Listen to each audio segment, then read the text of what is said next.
Bonjour à tous, très heureux de vous retrouver aujourd'hui pour un nouveau webinaire organisé par Grisby. Immobilier locatif, comment se lancer en 2023. Vous êtes nombreux lors de nos échanges avec les conseillers à nous poser des questions justement sur l'investissement immobilier en direct. Vous avez été nombreux également lors d'un sondage qu'on avait réalisé l'année dernière sur les nouveaux sujets adressés au cours de webinaires à nous parler de l'investissement dans l'immobilier, l'investissement dans la pierre. Donc, on est très heureux aujourd'hui de traiter ce sujet. Par le passé, à plusieurs reprises, lors de précédents webinaires, on a déjà adressé le sujet de l'investissement dans l'immobilier, mais essentiellement de manière intermédiaire via des SCPI, Sociétés civiles de placement dans l'immobilier, ou alors via des fonds immobiliers accessibles en assurance vie en particulier.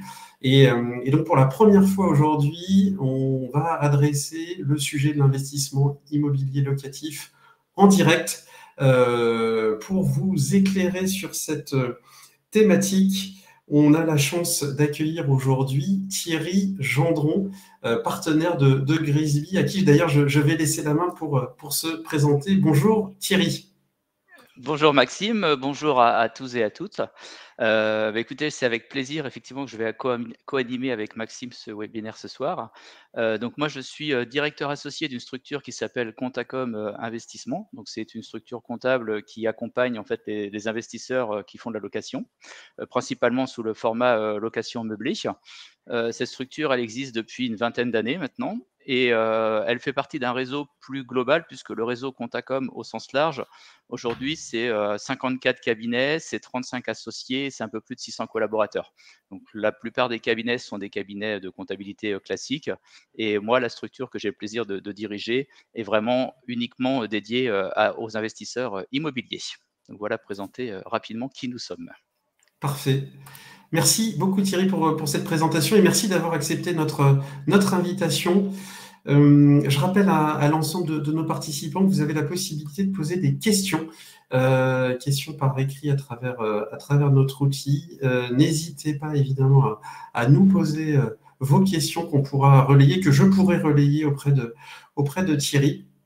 Et on accordera un temps de questions-réponses à la fin de l'intervention si on n'a pas eu l'occasion de répondre à l'essentiel des questions qui ont été posées. Je ne garantis pas qu'on puisse répondre à toutes les questions, ça dépend également du nombre de questions qui sera posé et puis des sujets. L'investissement dans l'immobilier en direct, c'est un sujet extrêmement vaste. On ne pourra pas, à l'occasion de ce webinaire, rentrer dans le détail de toutes les modalités, de tous les dispositifs d'investissement. Sachez, voilà, c'est notre premier webinaire. On va parler déjà des principales choses à connaître, à comprendre, notamment quand on investit dans l'immobilier résidentiel en propre. Voilà, qu'est-ce qu'il faut savoir, comment ça fonctionne. On va essayer de vous apporter l'éclairage le plus complet possible. Et voilà, donc on va partir tout de suite sur le sujet. Et on aura l'occasion, dans le cadre de futurs webinaires, de compléter les échanges qu'on aura aujourd'hui sur l'investissement immobilier en direct. Pourquoi choisir d'investir dans l'immobilier locatif? Les objectifs qui sont associés à cette démarche sont souvent les mêmes. Déjà, on peut parler de se constituer un patrimoine durable et stable, de bénéficier bien sûr de revenus complémentaires, bénéficier également de l'effet de levier du crédit, même si les taux remontent, c'est toujours intéressant quand on peut en profiter. Préparer la transmission de son patrimoine, c'est aussi une des raisons qui pousse les investisseurs à se lancer dans cette démarche. Et puis, dans une logique aussi de diversification de ses actifs, l'immobilier a une place chère dans le corps des Français depuis toujours. Hein. D'ailleurs, quel que soit le contexte, quelle que soit la situation économique, l'actif de l'immobilier, la pierre, a toujours un grand attrait pour de nombreux investisseurs, de nombreux Français. Tout ce qu'on peut se dire par rapport à ces raisons, voilà, elles sont souvent partagées. Et puis, quand on parle de caractéristiques liées à un investissement dans l'immobilier, c'est un engagement financier qui est important. C'est un investissement qui s'inscrit dans la durée, dans le long terme. Et voilà, ce sont des raisons qui qui nous incite à bien comprendre, bien connaître le sujet avant de s'en lancer. Et c'est la raison pour laquelle Thierry, aujourd'hui, va nous éclairer. Pour démarrer, Thierry, est-ce que tu peux nous expliquer déjà ce qu'est un bon investissement locatif? Alors, ça va être un petit peu une réponse de Normand, mais il y a pas de bon investissement, locatif. En fait, l'idée, c'est de comprendre un petit peu, qu'est-ce qu'on veut faire? Quel type d'investissement on veut faire? Quelle rentabilité on veut chercher? Est-ce qu'on va chercher du confort aussi? Est-ce qu'on va, chercher de la rentabilité? Est-ce qu'on est dans un objectif de transmission? Et en fonction, en fait, de ces objectifs, on peut avoir, des projets différents. Je vais l'illustrer avec un exemple. Si demain j'ai la capacité d'investir, 500 000 € dans un projet locatif, je peux très bien acheter un appartement, sur Paris, pour faire de la location, annuelle, soit en nu, soit en meublé. Je vais pouvoir acheter, pour le même prix peut-être, 5 appartements ou 5 petits studios en province que, je vais plutôt adresser, à des locations étudiantes. Je peux très bien acheter, un autre appartement. Alors j'ai pas pris Paris, j'ai volontairement pris par exemple une autre ville, type, Lille, pour faire de la location courte durée. On sait que sur Paris, par exemple, la location courte durée est compliquée de par les réglementations que met la ville de Paris, alors qu'il y a des villes aujourd'hui où il y a encore de vraies opportunités, où je vais pouvoir investir ces 500 000 € dans une résidence en bord de mer, que je vais plutôt d'abord utiliser pour moi et pour lequel finalement la location sera quelque chose d'un peu occasionnel. Donc globalement, un bon investissement, c'est déjà celui qui va répondre à votre projet. On sait que par exemple la location annuelle est beaucoup moins chronophage que la location courte durée. La rentabilité, est pas la même. Donc il faut déjà savoir un petit peu ce qu'on a envie de faire, et un bon investissement, c'est finalement celui qui va répondre à vos objectifs. Derrière, et c'est tout l'enjeu de la soirée, c'est aussi de comprendre la fiscalité. Parce qu'effectivement, on va voir, et c'est l'objectif de ce webinaire, de voir qu'il y a des fiscalités, différentes. Et pourquoi c'est important de bien comprendre la fiscalité? C'est parce qu'effectivement, pour pouvoir comparer justement les différents investissements tels que je les évoquais avant, pour se dire: «Bah, finalement celui-ci est peut-être plus intéressant que l'autre», on va regarder des notions de rentabilité brute, c'est-à-dire effectivement mon investissement sur les loyers que ça va me générer, mais également ma rentabilité nette. Et ma rentabilité nette, elle va être liée, justement à la fois peut-être si je fais de la courte durée, par exemple, aux charges que je vais avoir si je délègue à une conciergerie, mais également et de façon relativement importante, à la fiscalité qui va être générée, par les loyers. Et c'est effectivement comparer, un investissement, c'est regarder finalement en net mon prix d'achat, moins mes loyers, moins mes charges, mais effectivement moins d'impôts que ça va me générer. Ça me permet de comparer des projets différents. Et une fois qu'on a un petit peu défini quel projet on voulait avoir et que finalement on les compare sur des choses comparables, c'est-à-dire une rentabilité nette, finalement le bon investissement, c'est celui qui correspond, à la meilleure rentabilité, mais également à ce que vous recherchez derrière. Effectivement, quand on parle d'investissement immobilier locatif, ça peut s'inscrire dans une logique de recherche ou de réflexion autour de l'acquisition d'une résidence secondaire, par exemple, Mmh, qu'on peut louer le temps qu'on l'utilise pas, par exemple, mais avec un objectif prioritaire qui est de celui de le développement, la constitution de son patrimoine, et avec une idée de transmission à titre d'exemple.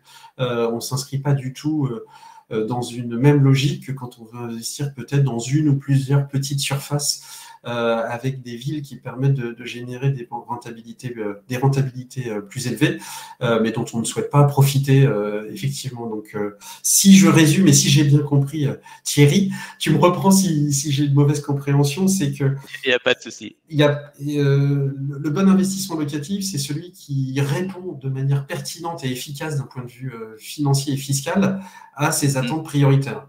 Est-ce que tout je à fait. suis prêt à m'impliquer dans la gestion ou pas? Je recherche du confort. Est-ce que je recherche avant tout de la rentabilité ou finalement un investissement patrimonial qui sera moins rentable, mais sur lequel Mmh, qui me permettra d'être plus serein sur la qualité du produit que j'achète et peut-être de la valeur au moment où j'envisagerai la revente.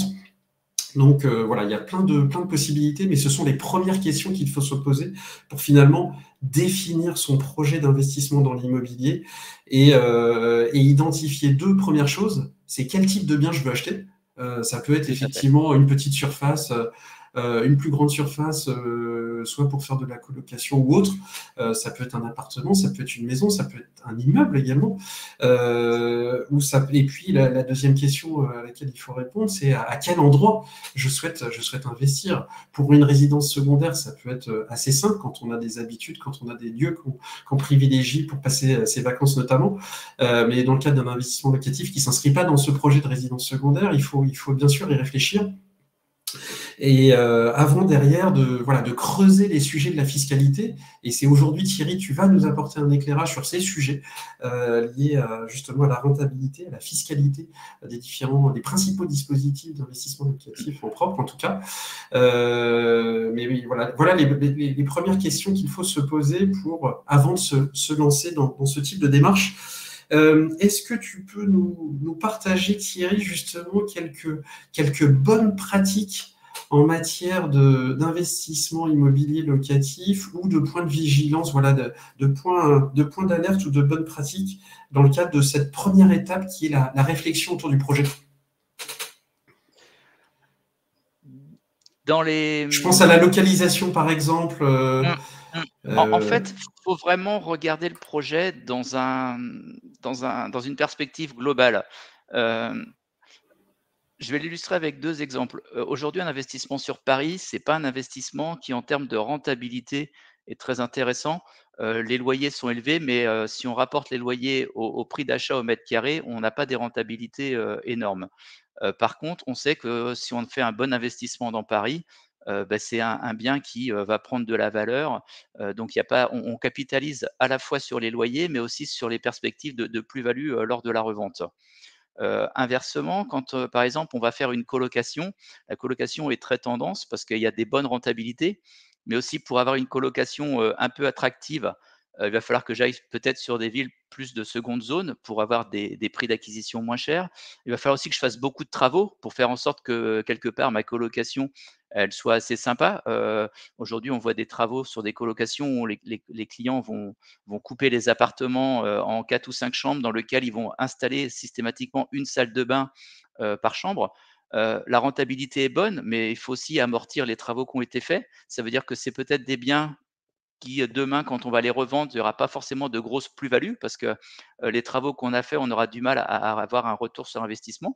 Ça veut dire aussi qu'on aura beaucoup, par exemple, de turnover parce qu'on sait bien que sur les colocations, il y a des turnovers plus importants. Donc c'est là en fait où c'est difficile de dire comment dirais-je, à un client, c'est ça le bon projet. En synthèse, la seule chose, c'est voilà, ne vous laissez pas uniquement éclairer par des contraintes ou des objectifs fiscaux ou de rentabilité, mais voyez bien sur du long terme, sur la rentabilité globale du projet, et puis si aussi ce projet il correspond au temps que vous voulez lui accorder. Parce qu'effectivement, si par exemple on fait de la courte durée et qu'on gère par soi-même, on aura une très bonne rentabilité et ça va générer du cash. Si je fais de la courte durée, mais que je délègue à un gestionnaire, notamment une conciergerie, il y a une partie de la marge qui va être prise par la conciergerie. Donc finalement, j'aurai une rentabilité nette qui sera peut-être des fois guère supérieure à ce que j'aurais eu en ayant une location annuelle avec des étudiants, par exemple. Oui, donc raison de plus pour effectivement être vigilant entre le calcul de la rentabilité brute et de la rentabilité nette sur le projet d'investissement. Est-ce qu'on peut dire, à titre d'illustration, que si on rentre dans un projet de gestion, d'investissement immobilier locatif avec une gestion dynamique, une gestion active, tu parlais de location saisonnière ou tu parlais de colocation, est-ce qu'il est préférable ou non d'investir dans une zone géographique proche de chez soi ou pas. Voilà, Oui. Oui, c'est ça. Donc, effectivement, la localisation, c'est une des questions qu'il faut se poser. Et dans le cadre de ce projet-là, avec une gestion dynamique, une gestion active, il faut, dans la mesure du possible, essayer de trouver à partir du moment où on préfère prendre les choses en main, choisir une localisation proche de chez soi. Il y a un autre sujet, effectivement, qu'on abordera de manière non détaillée aujourd'hui, mais qui est un sujet qui est bien connu des particuliers, des contribuables en particulier, ce sont les dispositifs défiscalisants. Et moi, j'avais un message à faire passer. C'est un message qu'on fait passer au niveau du cabinet de manière régulière parce qu'on est très très souvent sollicité sur ce sujet. Je pense à un investissement dans le Pinel. Il y a bien d'autres dispositifs qui permettent de réduire son impôt.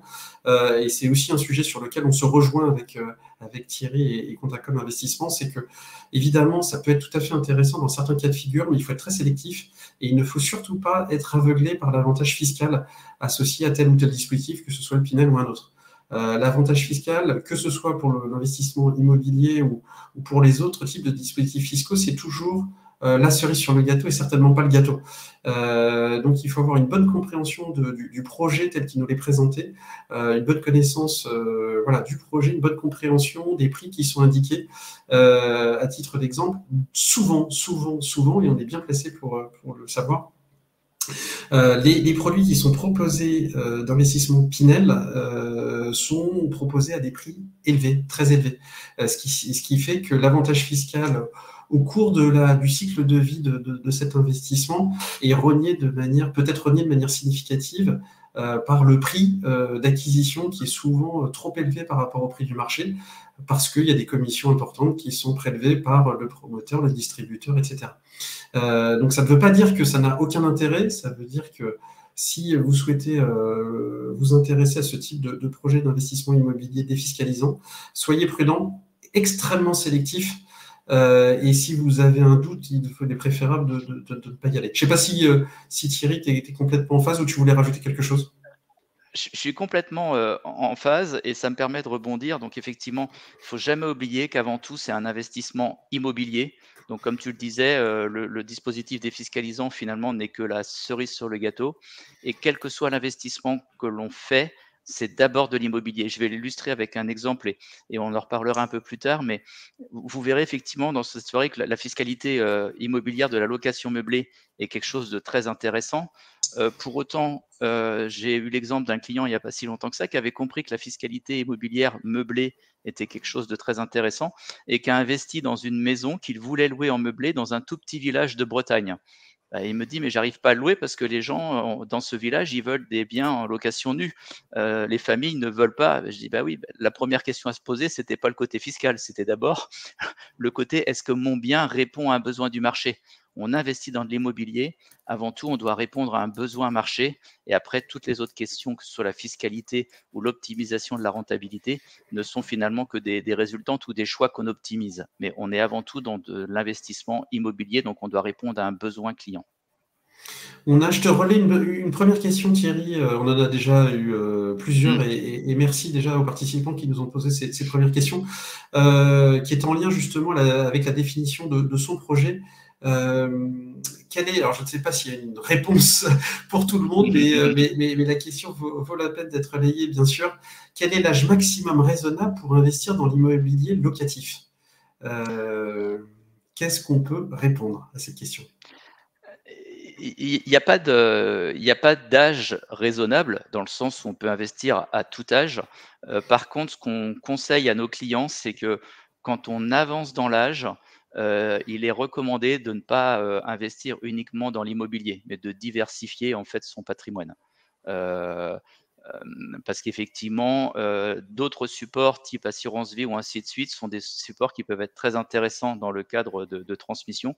Et effectivement, plus on avance dans l'âge, plus il faut diversifier son patrimoine. Après, il n'y a pas d'âge limite quelque part pour investir, puisque de toute façon, tout ce qu'on fera en investissement et notamment en propre, on crée du patrimoine pour soi, mais éventuellement aussi pour ses enfants. Il y a plus des logiques aussi de transmission, par exemple, derrière, qui peuvent être évoquées lorsqu'on avance dans l'âge, où en fait on commence à capitaliser, mais déjà en pensant à la transmission à ses héritiers. Ouais, alors je ne sais pas si dans la question l'idée était également sous-jacente. Peut-être que notre participant réfléchissait également à l'activation du crédit immobilier. Sauf si tu me dis le contraire, Thierry, mais à ma connaissance, effectivement, à partir d'un certain âge, on ne peut plus, ou c'est devient très très compliqué d'obtenir un crédit immobilier. Donc il y a l'investissement immobilier qui peut se faire à tout âge, évidemment. L'investissement immobilier via le crédit immobilier, on ne peut pas le faire à tout âge. Si on a 75 ans ou plus, évidemment, ce n'est pas possible. Et peut-être d'ailleurs 65 ou 70 ans, ça peut devenir déjà pas simple. Tout à fait. Donc voilà, il y a le projet en tant que tel, et puis il y a les modalités, notamment via le crédit immobilier qui ne peut pas se faire à tout âge. Donc ça, c'était un premier point. Si on poursuit peut-être, Thierry, ce qui est intéressant, c'est peut-être d'évoquer les différents dispositifs immobiliers, puis rentrer dans le vif du sujet sur la comparaison entre la location nue et la location meublée, si tu le veux bien. Alors sur les différents,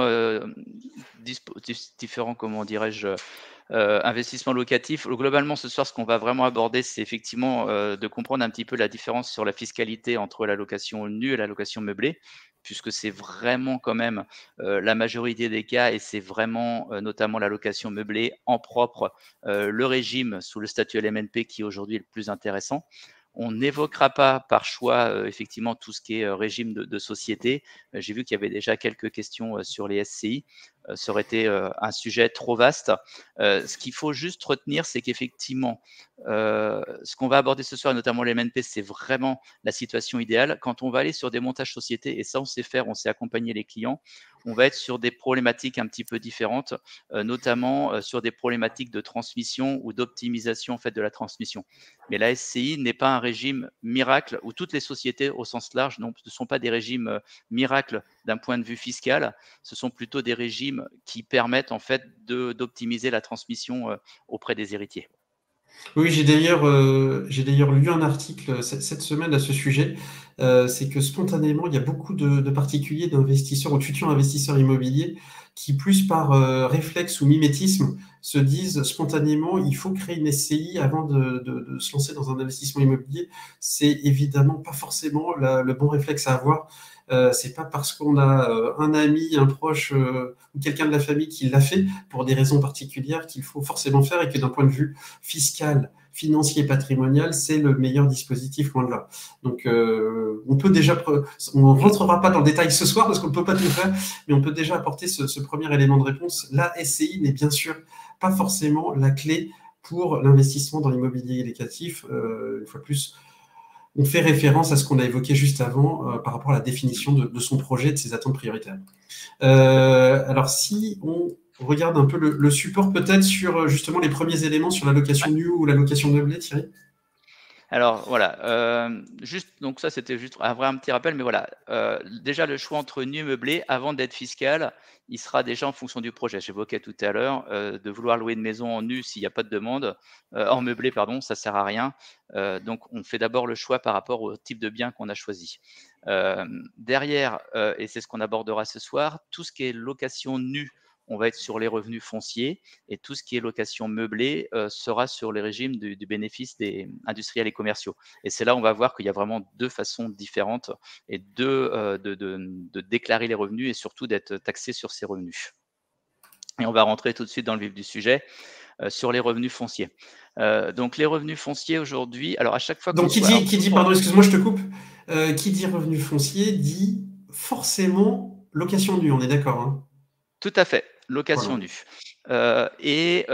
Alors ce régime d'ailleurs des revenus fonciers qui est en propre sera également le même pour les SCI à l'impôt sur le revenu. Donc on va voir d'ailleurs, on ne l'évoquera pas, mais ça veut dire qu'effectivement faire une SCI à l'impôt sur le revenu, c'est exactement la même chose que déclarer des revenus fonciers. Donc on voit bien que l'intérêt des SCI, il est ailleurs et pas uniquement sur l'optimisation fiscale. Quand on est donc en location nue, on va avoir deux types de moyens de déclarer les revenus. Donc, soit avec le régime microfoncier, et là, on aura un abattement de 30%. Donc, si j'ai 10 000 euros de loyer, je mets 10 000 euros sur ma déclaration de revenus, et automatiquement, il y a 30% d'abattement, et donc les loyers imposables seront sur une base de 7 000 euros. Ou soit je peux choisir le régime réel, et là, pour le coup, comme son nom l'indique, on va déduire en fait toutes les charges réelles. Et donc, si j'ai par exemple 10 000 euros de loyer, 4 000 euros de charges réelles, je serai imposé sur la base de 6 000 euros. On voit bien Sans du oublier coup les prélèvements sociaux. Alors justement, c'est ce que j'allais dire, c'est que à partir du moment où, que ce soit en régime micro ou régime réel, on déduit les charges réelles, logiquement, ou sinon ça sert à rien d'investir, une fois que j'ai, enlevé de mes loyers les charges, je dois avoir un bénéfice, sinon, il y a pas d'intérêt à investir et ce bénéfice, il va être imposé, à la tranche marginale et à la CSG à 17,2. Donc ça veut dire effectivement que si je suis sur une tranche à 30, eh beh, mon résultat va être imposé à hauteur de 47,2 et c'est ce qu'on entend souvent, c'est qu'effectivement les revenus fonciers sont fortement taxés, puisque là, dans l'exemple, une fois que j'ai déduit, de mes loyers et mes charges, mon bénéfice va être imposé sur une tranche marginale, donc quasiment à 50. Donc il y a la moitié de mon bénéfice qui va partir sous forme d'impôt. On parle Tiens, on a une souvent aussi question, dans je te les relais, excuse-moi, je relais oui, une question à je t'en prie. l'instant. Je pense que c'est peut-être lié entre le régime microfoncier et le régime réel. Est-ce qu'on peut changer de régime chaque année en fonction de ses besoins ou des événements? En tout cas, c'est la question qui vient d'être posée. Alors, chaque année, je serai pas sur le régime foncier, je ne serai pas aussi, catégorique, mais effectivement, on peut, en tout cas en meublé, on peut, changer de régime, en cours de route. Tout D'accord, à fait. d'accord. En tout cas, Mmh. sur la partie meublée. Peut-être s'appuyer sur un exemple, c'est ça que Ouais. tu... Très bien, voilà. Donc si pour voilà un petit peu plus concret, alors notamment par rapport, parce qu'on c'est ce qu'on entend souvent parler en meublé, c'est en nu pardon, c'est tout ce qui est, déficit, quand notamment sur les premières années, on va faire des travaux. Donc j'ai essayé de l'illustrer avec un exemple. En année 1, on est sur, 13 000 € de loyer dans l'exemple, 3 000 € de charges, donc là on est sur le régime réel, donc avec, les charges réelles. On va déduire également, les intérêts d'emprunt. Et on va déduire les travaux, ce qui fait que loyer moins charges, moins intérêts, moins travaux, je me retrouve avec un déficit de 17 000 €. Ce déficit, il va être imputable pour 10 000 € sur mes autres revenus d'activité et le reste va passer en déficit reportable. Donc ça veut dire que sur cette année-là, si mes revenus d'activité étaient de 40 000 imposables étaient de 40 000 €, je vais déduire ces 10 000 € de déficit et donc je vais me retrouver avec une base imposable qui sera plus basse cette année-là à 29 300 €. Oui, 10 700 € pour être précis, effectivement. Ouais, Et avec un voilà. report l'année suivante. Alors, c'est là où les années suivantes, effectivement, le report va être imputable non pas sur les autres revenus, mais sur les futurs loyers perçus. Donc là, dans l'exemple, hem, les loyers moins mes charges, moins mes intérêts d'emprunt, moins mon déficit, reportable, je crois que c'est plus 1 700, c'est pas moins 1 700. Donc je me retrouvais Mmh. avec un résultat, imposable de 1 700 € et donc ce résultat imposable, je vais venir l'ajouter à mes autres revenus, donc de 40 000 €. Donc ça fait 41 700 € et c'est ce résultat imposable, il va être imposé, donc sur ma tranche marginale et à la CSG à 17,2. Oui, très bien. Très bien, Voilà. très bien. Et je sais pas si tu voulais rajouter quelque chose Alors, sur, beh, sur les en revenus fait, fonciers, justement? en synthèse, sur les revenus fonciers, on aura systématiquement de l'imposition puisque, c'est, le résultat qui va être imposé donc, comme l'objectif, c'est quand même de faire du bénéfice et que ne sont déductibles que les intérêts d'emprunt et non pas le remboursement du capital, ça veut dire qu'effectivement, on aura toujours, un résultat imposable, sauf à créer du déficit. Mais si on crée du déficit, ça veut dire que tous les ans, on repart dans des travaux pour justement effacer cette imposition, mais ça veut dire effectivement qu'on est contraint, d'avoir plusieurs biens et d'être toujours dans cette logique de faire des travaux et c'est souvent, ce que sont obligés de faire les gens qui font la location nue, parce que le jour où on arrête de faire des travaux, on se retrouve d'un seul coup avec une imposition assez conséquente. Très bien, Heu, très clair. Merci Thierry pour ce premier éclairage. alors sur la location meublée, on va avoir à peu près le même type de fonctionnement mais avec des subtilités. Sur le régime micro, déjà, on va être avec un abattement de 50, voire de 71 si on a fait le choix du classement en meublé de tourisme. Donc même avec l'abattement forfaitaire, déjà, en meublé plutôt, on aura une taxation moins importante, qu'en régime, nu. Là où par contre il y a une vraie différence, c'est sur le régime réel LMNP, puisqu'effectivement on va de la même façon pouvoir déduire toutes les charges réelles, mais on va également pouvoir déduire, l'amortissement du bien. Et l'amortissement du bien, c'est bien une spécificité du régime BIC puisqu'en fait, on va tenir une comptabilité type comptabilité d'entreprise, entreprise individuelle. Il y aura l'obligation d'avoir un bilan et une liasse, mais effectivement, dans ce cadre-là et dans le cadre de la comptabilité d'une entreprise individuelle, on va pouvoir amortir le bien. Souvent, alors, quel que soit le résultat, le principe sera le même. On sera imposé tranche marginale et CSG à 17,2. La seule différence, c'est que souvent, on n'aura pas de résultat, donc ni impôt sur le revenu, ni CSG. L'autre subtilité, par contre, c'est que tout ce qui est déficit, à l'inverse de la location nue, les déficits ne seront pas imputables sur les autres revenus. Donc, ils tourneront, en fait, ils seront imputables uniquement sur les autres revenus LMNP, mais il n'y a pas de notion de déficit quand je fais des travaux en location meublée. Ça ne me permettra jamais de diminuer mon impôt sur mes autres revenus. Par contre, on va voir avec les exemples derrière que la location meublée permet, dans une majorité des cas, de ne pas payer d'impôt tout court. On va pouvoir avancer, si tu veux Maxime, sur les amortissements, parce que c'est vraiment, le nerf de la guerre, en fait, quelque part sur la location meublée. Donc en fait, qu'est-ce que l'amortissement? L'amortissement, c'est la capacité de constater, en fait, la dépréciation, comptable de la valeur d'un bien. Alors, c'est vrai que sur de l'immobilier, elle est purement comptable, cette dépréciation, mais en tout cas, on a le droit de la pratiquer, même si le bien ne perd réellement pas de valeur, d'ailleurs, il en gagne. Comment ça fonctionne? Ce que vous avez sur la gauche du tableau, en fait, c'est ce que, l'administration fiscale recommande. Donc aujourd'hui, quand on fait un investissement immobilier, il y a une part de terrain qui n'est pas amortissable. Alors souvent, les gens nous disent: «Non, mais c'est un appartement, donc j'ai pas de terrain». Il y a toujours une part terrain puisque l'appartement est dans un immeuble, l'immeuble est, posé sur un terrain. Donc en fait, systématiquement, on enlève toujours une part de terrain, dans les biens immobiliers. Alors si c'est sur une maison avec un jardin, c'est assez facile d'identifier la part de terrain. Si c'est sur un immeuble, on le fera par le principe des tantièmes, pour, essayer d'estimer quelle est la valeur du terrain dans, la valeur du bien. Parce que pour reformuler, dans le tableau qu'on voit présenté, on a une indication de 20% pour le terrain. C'est une indication parce que c'est un standard du marché, parce que c'est un pourcentage qui est souvent retenu, quelle que soit la typologie du bien qui est acheté.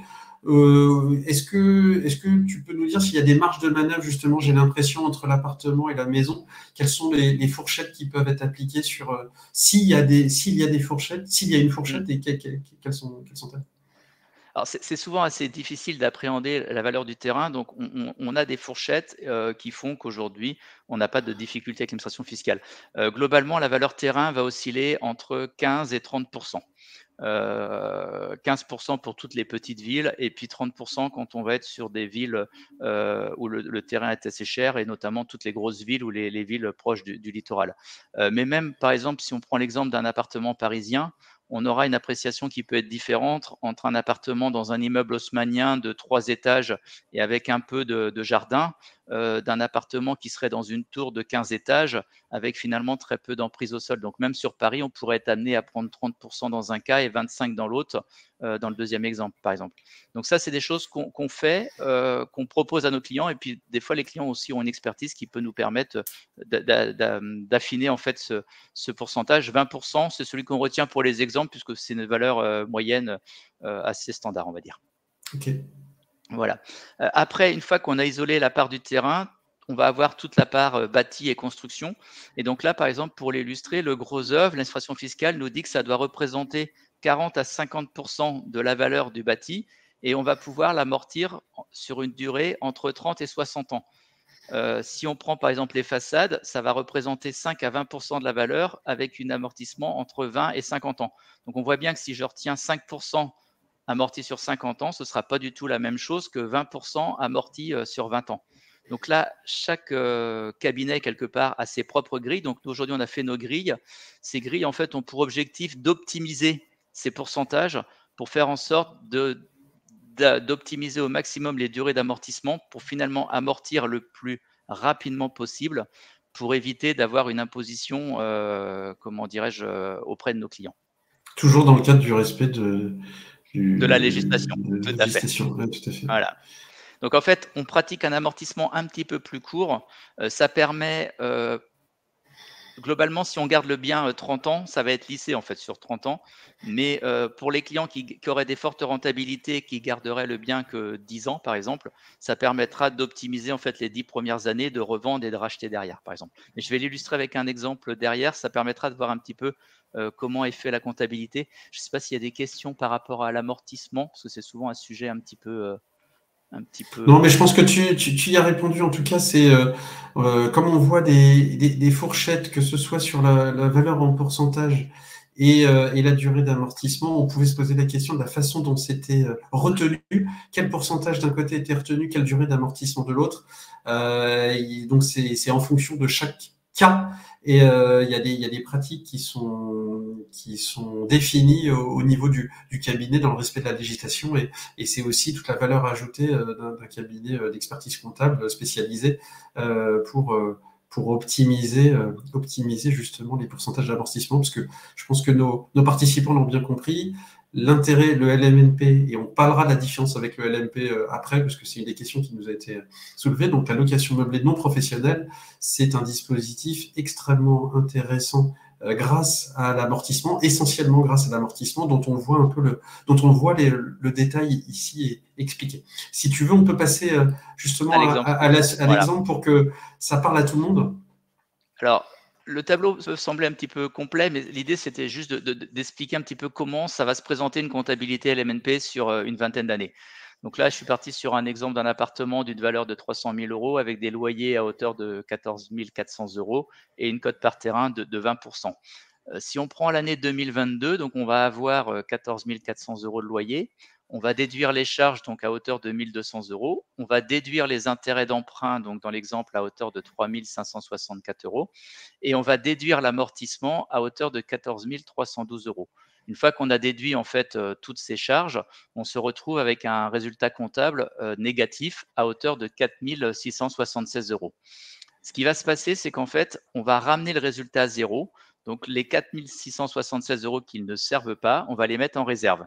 Donc, on met 4 676 en réserve. On se retrouve du coup avec un résultat, c'est ce qu'on voit en bout de ligne, à 0 euros. En année 2, ça va être le même principe. On a, pour le coup, les intérêts d'emprunt ont un petit peu diminué. Donc, on se retrouve avec un résultat négatif de 4 553 euros. Donc, on remet en réserve et on voit que la réserve, elle augmente, elle passe à 9 229 euros. Et ainsi de suite, pendant de nombreuses années, jusqu'en 2032, là, on voit que jusqu'en 2032, tous les ans, en fait, on met en réserve et la réserve augmente, puisqu'en 2032, on sera à 38 000 euros de réserve.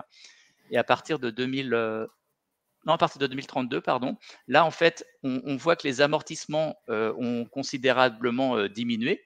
Il y a une partie des composantes qui sont à 100% amorties, donc c'est pour ça que les amortissements diminuent.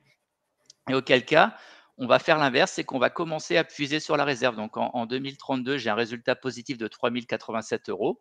Mais je vais aller chercher dans ma réserve 3 487 euros pour ramener le résultat à zéro. Et ainsi de suite. Et on voit là dans l'exemple qu'avec une rentabilité des loyers à hauteur de 14 400 euros, on est tranquille en fait pendant 17 ans. C'est uniquement à partir de 2039 où on commencera à être imposable.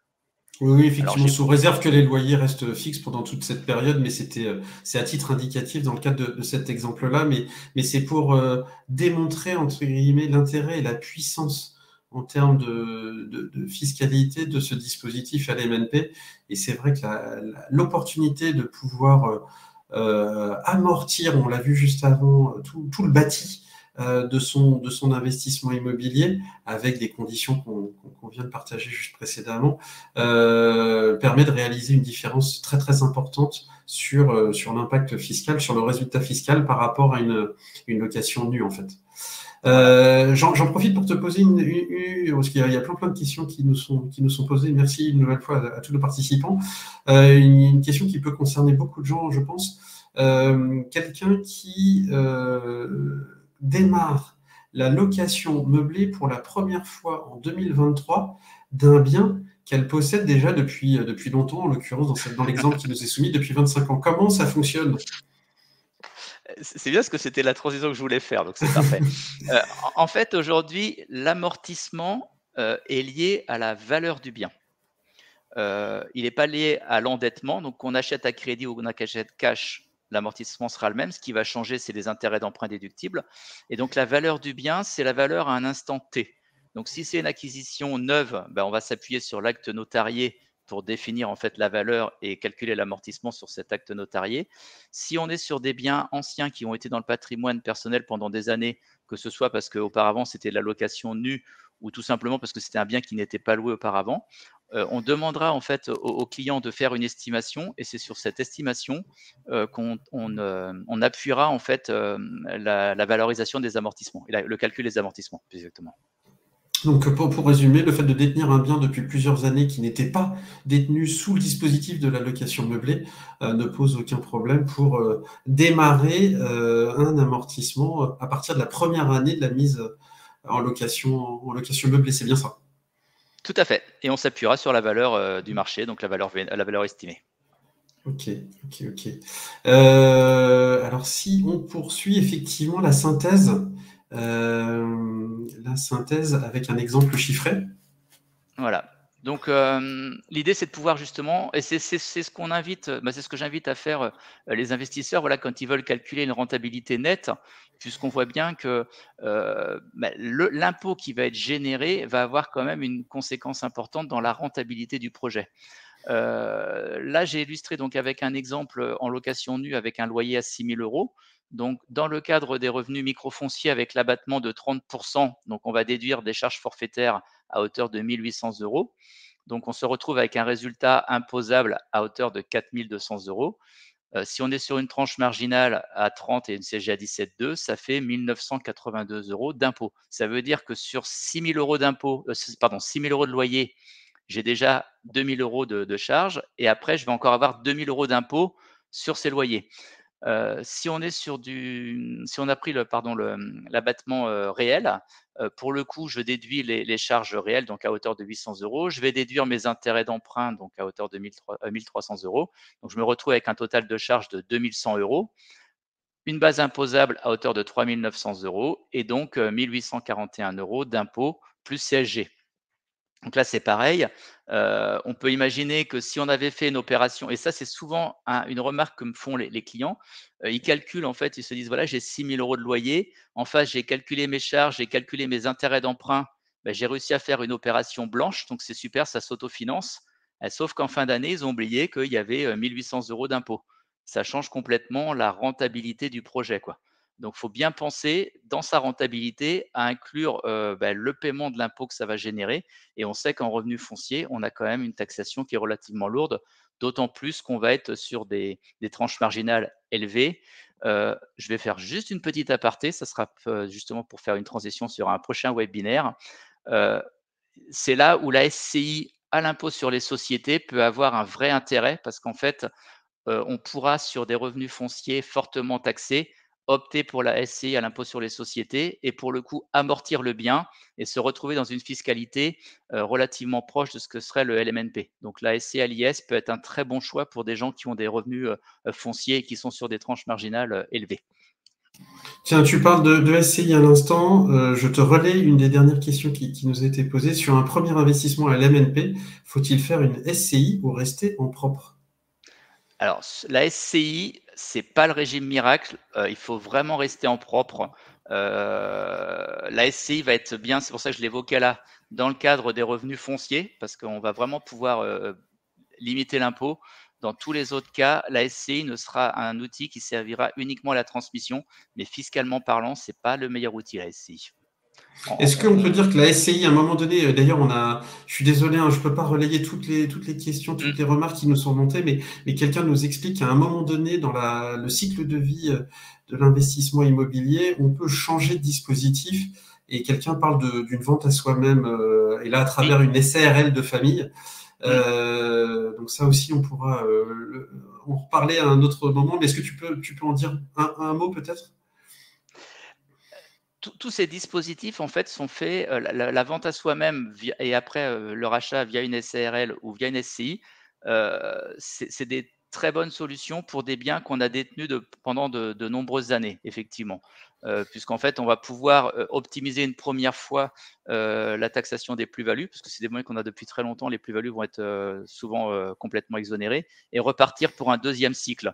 Donc en fait, voilà, c'est un complément. En fait, de la même façon qu'aujourd'hui, un bien qui serait amorti au bout de 25 ans en location meublée et qui va commencer à générer de l'impôt, soit on le vend et on rachète un nouveau bien et on redémarre un nouveau cycle de 25 ans, soit effectivement on change de dispositif via par exemple des SCI et ça peut être justement le moyen de pouvoir recommencer un nouveau cycle sans avoir besoin de vendre le bien. Donc c'est tout à fait exact.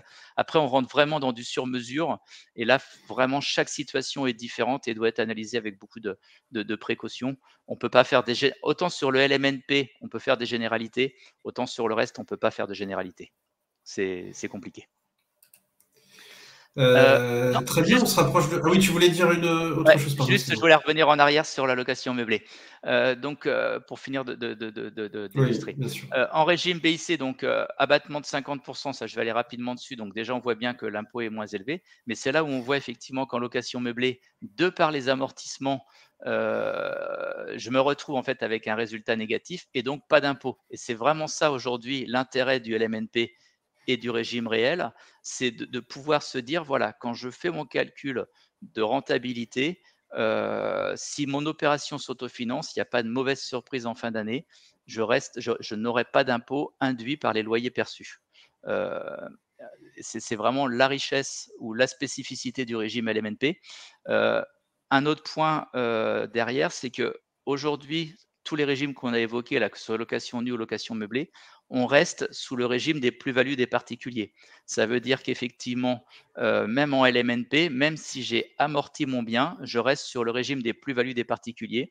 Donc, ça veut dire qu'au moment où je revendrai mon bien, je serai taxé comme un particulier, comme seraient taxés mes revenus, mes biens qui étaient en revenus fonciers en nu. Donc aujourd'hui, on a la chance en LMNP de pratiquer une comptabilité d'entreprise et d'amortir, mais de bénéficier d'une fiscalité de particulier à la revente et donc finalement d'avoir tous les avantages, l'amortissement pendant l'activité et les plus-values des particuliers à la revente qui reste quand même malgré tout le régime le plus intéressant en termes de calcul de plus-value. Bah, je te remercie Thierry d'évoquer ce point-là parce que c'est une des dernières questions qui nous a été posée, la fiscalité à la sortie. Tu viens d'y répondre. Entre-temps, on a déjà eu plein d'autres questions, donc on déborde de questions. Merci, désolé de ne pas pouvoir répondre à toutes. On fait au mieux et nos conseillers se chargent de répondre notamment par écrit à certaines des questions auxquelles on n'a pas pu répondre. Est-ce que, en fait, quand on a cette présentation et notamment cette comparaison, on a l'impression que la location meublée à travers le régime BIC réel, donc la location meublée non professionnelle, est un régime magique, entre presque. Il faut avoir des éléments en tête. Je pense que c'est aussi la conclusion. Donc c'est un régime extrêmement intéressant, mais néanmoins il y a des contreparties. Alors voilà, la fiscalité, donc on l'a dit, on ne reviendra pas dessus, elle est attractive du fait des amortissements. On reste sur le régime des plus-values des particuliers. Les points de vigilance ou les contraintes, c'est effectivement qu'il faut tenir une comptabilité, puisque à l'inverse des revenus fonciers qu'on déclare directement sur sa déclaration de revenus, là, en fait, il faut produire un bilan, une liasse. Il faut bien calculer les amortissements, donc faire appel à un cabinet spécialisé, c'est quand même aussi un gage de sécurité. J'ai une question par rapport à ce point-là, excuse-moi pour toi. Compris. Est-ce que vous avez beaucoup de clients qui, à un moment donné, font appel à vous et qui ont démarré, ils ont essayé de tenir une comptabilité eux-mêmes ou c'est très rare? C'est très rare et c'est pas conseillé. Oui, oui. Et Alors, c'est pas j'irais conseillé, même, je partage à 200%. j'irais même plus loin. Aujourd'hui, je l'évoquais en préambule, le réseau Contacom, c'est 50 cabinets, c'est 35 associés. Donc aujourd'hui, on est 35 associés, experts comptables au sein du réseau. Je tiens la comptabilité LMNP de mes collègues associés.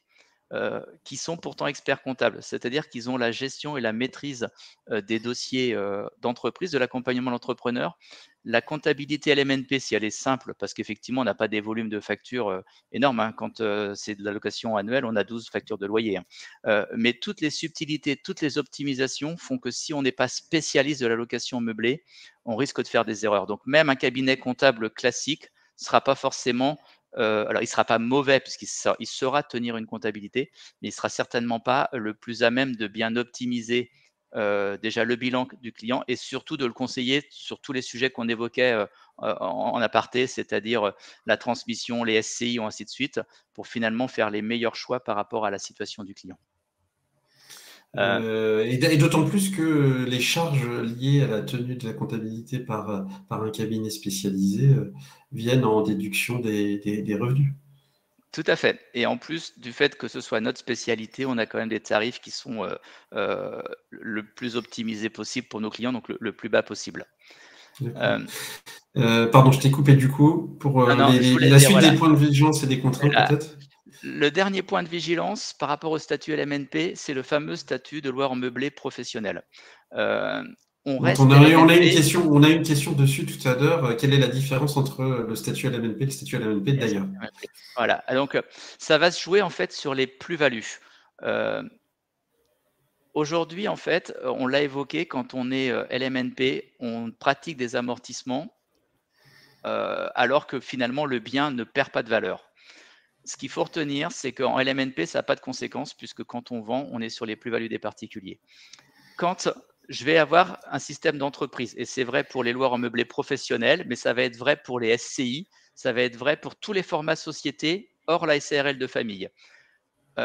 Si aujourd'hui j'ai un bien que j'ai acheté 100 000 euros et que j'ai amorti à hauteur de 50 000 euros, dans mon bilan, il va valoir 50 000 euros.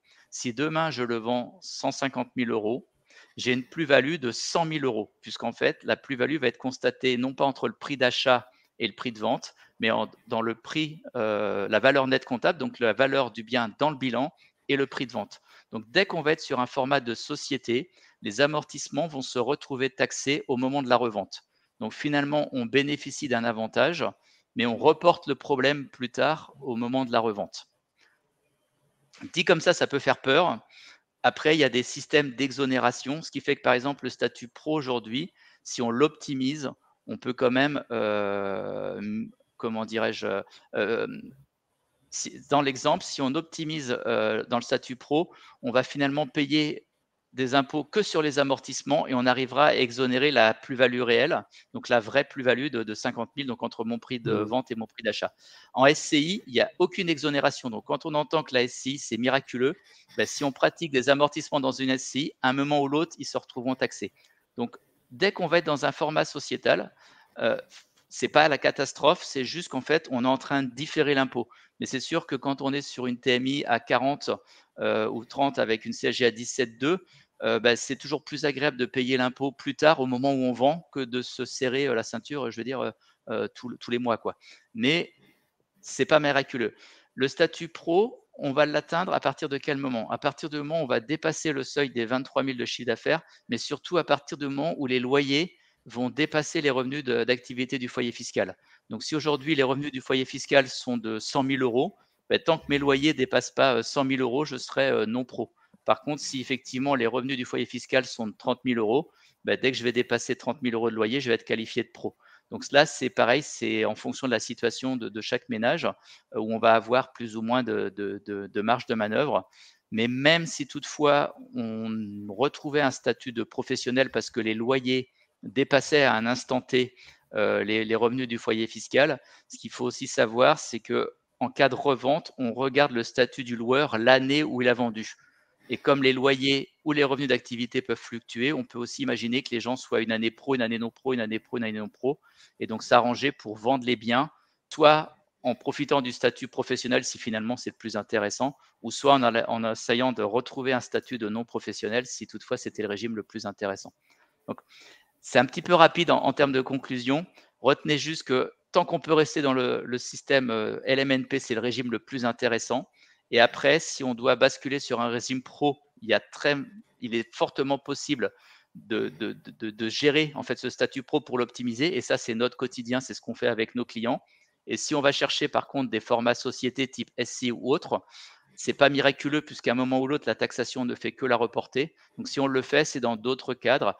On l'évoquait tout à l'heure dans le cadre d'une revente à soi-même, par exemple, ou dans le cadre de transmission, parce que là, en fait, effectivement, on va plutôt chercher à économiser en fait sur les frais de succession. Parfait, parfait, parfait. Merci beaucoup Thierry pour tous ces éléments, tout cet éclairage. Je peux te dire par expérience qu'effectivement nos participants étaient très intéressés parce que le niveau de participation est resté totalement stable du début à la fin. Et merci à tous de nous avoir suivi. Encore merci Thierry. On évoquera d'autres sujets d'investissement dans l'immobilier locatif à l'occasion de futurs webinaires au gré de l'intérêt suscité par celui-ci. Thierry Gendron est notre partenaire de manière historique sur cette thématique de l'investissement immobilier, essentiellement à travers le LLNP. Je vous invite à vous rapprocher de votre conseiller ou du cabinet de conseil Grisby Gestion Privée pour en savoir plus justement sur les modalités d'investissement, sur les tarifications d'un accompagnement par Thierry. On vous relaiera avec plaisir l'information. On s'efforcera également de répondre aux questions auxquelles on n'a pas pu répondre, que ce soit au cours du webinaire ou de façon écrite, parce qu'une fois de plus, là, on a été un petit peu débordé, mais ça démontre tout l'intérêt que vous portez au sujet. Donc voilà, merci vraiment à tous et à très bientôt. Merci à toi Maxime et puis au plaisir d'animer un futur webinaire sur une autre thématique. Parfait, à bientôt. Merci, au revoir.